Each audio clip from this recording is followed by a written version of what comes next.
Hi all, അസ്സലാമു അലൈക്കും. Welcome back to Silnas kitchen. ഇന്നത്തെ റെസിപ്പി ഒരു അടിപൊളി വെറൈറ്റി പലഹാരത്തിന്റെ റെസിപ്പിയാണ്. കുട്ടികൾക്കും വലിയവർക്കൊക്കെ ഒരുപോലെ ഇഷ്ടാവും. അപ്പോൾ ഇതെങ്ങനെയാണ് തയ്യാറാക്കുന്നതെന്ന് അറിയാനായിട്ട് വീഡിയോ സ്കിപ്പ് ചെയ്യാതെ മുഴുവനായിട്ടൊന്ന് കണ്ടു നോക്കണേ.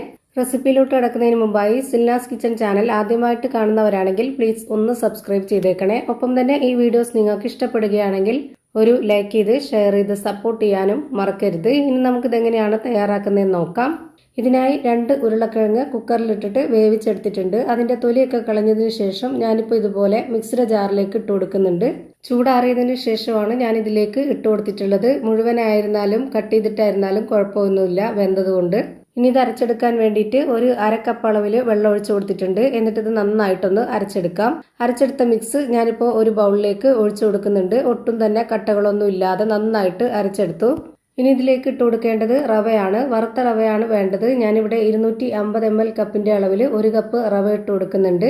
വറുത്ത റവ തന്നെ എടുക്കാൻ വേണ്ടി നോക്കുക, എന്നാലേ ഉദ്ദേശിച്ച ആ ഒരു പരുവത്തിലും ടേസ്റ്റിലൊക്കെ കിട്ടുള്ളൂ. ഇനി ഇതേ കപ്പ് അളവിൽ തന്നെ 1/2 കപ്പ് ഗോതമ്പ് പൊടി കൂടെ ഇട്ട് കൊടുക്കുന്നുണ്ട്. മൈദയാണെന്നുണ്ടെങ്കിലും കുഴപ്പമൊന്നുമില്ല, അതൊക്കെ ഓരോരുത്തരുടെ ഇഷ്ടം. ഇനി ഇതിലേക്ക് 1/2 സ്പൂൺ അളവിൽ വെളുത്തുള്ളി ഇഞ്ചി ഒന്നിച്ച് ചതച്ചത് ഇട്ട് കൊടുക്കുന്നുണ്ട്.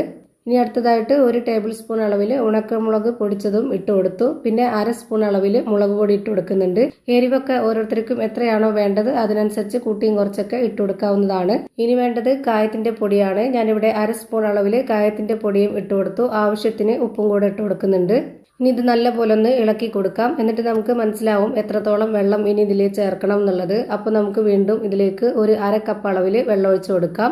ആ ഒരു 1/2 കപ്പ് അളവിലുള്ള വെള്ളം തന്നെ വേണ്ടി വന്നിട്ടുള്ളൂ. പിന്നെ ഇതിലേക്ക് വെള്ളത്തിന്റെ ആവശ്യം വന്നിട്ടില്ല. ഇതിന്റെ പരുവം കറക്റ്റ് ആണിപ്പം. ഇപ്പൊ ഞാനിവിടെ ഇത് നന്നായിട്ട് ഇളക്കി യോജിപ്പിച്ച് കൊടുത്തിട്ടുണ്ട്. ഇനി ഇതിന്റെ പരുവം ഒന്ന് സ്പാച്ച് വെച്ചിട്ട് കോരി കാണിച്ചു തരാം. ഇതാണ് ഇതിന്റെ കറക്റ്റ് പരുവം. ഈ മാവിന്റെ പരുവം എന്ന് പറയുന്നത് ഒരുപാട് അങ്ങ് ലൂസും ആവരുത്, നല്ല കട്ടിയോ ആവരുത്. ഒരു മീഡിയം പരുവത്തിലാണ് ഞാനിപ്പോൾ ഇത് റെഡിയാക്കി എടുത്തിട്ടുള്ളത്. ഇനിയിപ്പോൾ ഈ ഒരു മാവ് ഞാനിവിടെ ഇതുപോലൊരു പൈപ്പിൻ ബാഗിലാക്കിയതിന് ശേഷം അതിൽ ഹോളിട്ടിട്ട് പാനിലേക്ക് കുറച്ച് ഓയിലൊന്ന് തടവിയതിന് ശേഷം അതിലേക്ക് ഇതുപോലെ ഒഴിച്ചു കൊടുക്കുകയാണ് ചെയ്യുന്നത്.